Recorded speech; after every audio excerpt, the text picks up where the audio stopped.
बिस्मिल्लाहिर्रहमानिर्रहीम। Dear student अस्सलाम वालेकुम। आज हमने क्लास 11 फिज़िक्स के चैप्टर नंबर 3 के हम न्यूमेरिकल्स कर रहे थे।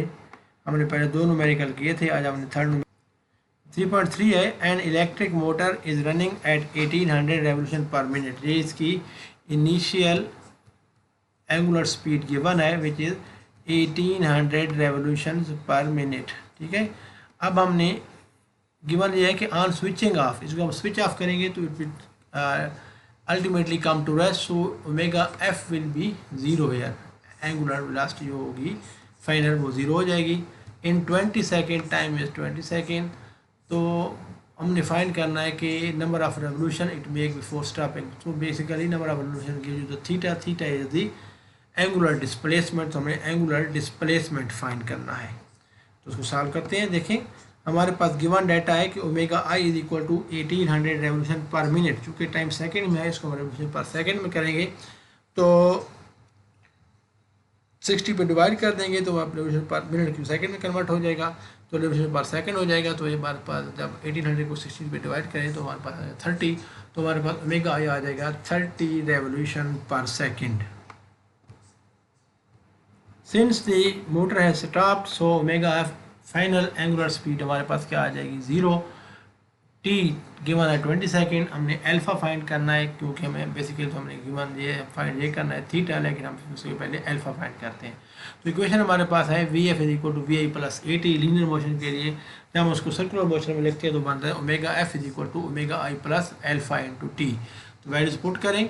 ओमेगा एफ हमारे पास ज़ीरो है, यहाँ ज़ीरो आ जाएगा। ओमेगा आई 30 है, यहाँ 30 आ जाएगा। अल्फ़ा की जगह अल्फ़ा एज इट इज़ आ जाएगा और टी इज 20। इसको सिंप्लीफाई करें, ये -20 अल्फ़ा हो जाएगा इधर आकर, तो बन जाएगा इक्वल टू 30।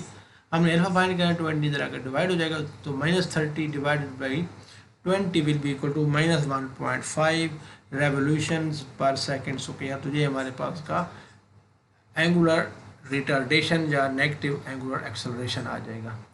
अब हम इसको आगे चलते हैं। नाउ हमने थीटा फाइंड करना है, तो we can have equation s is equal to v i t plus half a t square. उसी का जो वर्जन है सर्कुलर मोशन के लिए वो बनता है theta is equal to omega i into t plus half alpha into t square. Values put करें। ओमेगा आई 30 था, अभी हमने निकाला था। टी 20 गिवन है। -1/2 ए एल्फा इज इक्वल टू -1.5, तो इसलिए ये माइनस हो जाएगा प्लस की जगह, और यहाँ पर 1.5 आ जाएगा। टी स्क्वायर की जगह हमारे पास 20 स्क्वायर है। तो सिंप्लीफाई करें, 20 स्क्वायर 400, 2 वाले टेबल से 200 आ जाएगा।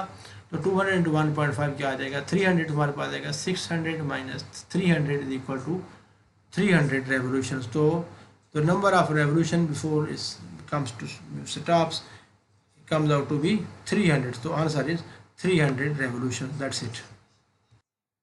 Next question है question number 3.4.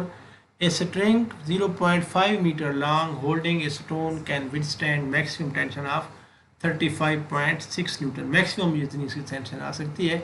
अब और स्टोन उसकी जो लेंथ ऑफ स्ट्रिंग हो जाएगी, ये उसका सर्कल का रेडियस आ जाएगा।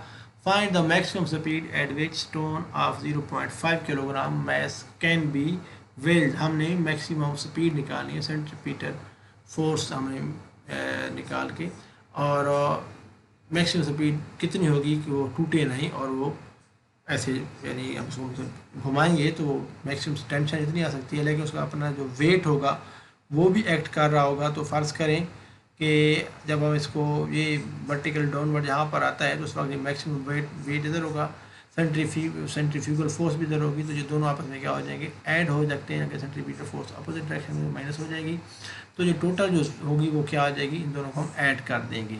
लेकिन सेंट्रीपिटल फोर्स क्या आ जाएगी, वो होगी mv²/r। हमें v निकालनी है वहाँ से। देखें, आपके पास जो टेंशन है, tension is in that string is 35.6 Newton.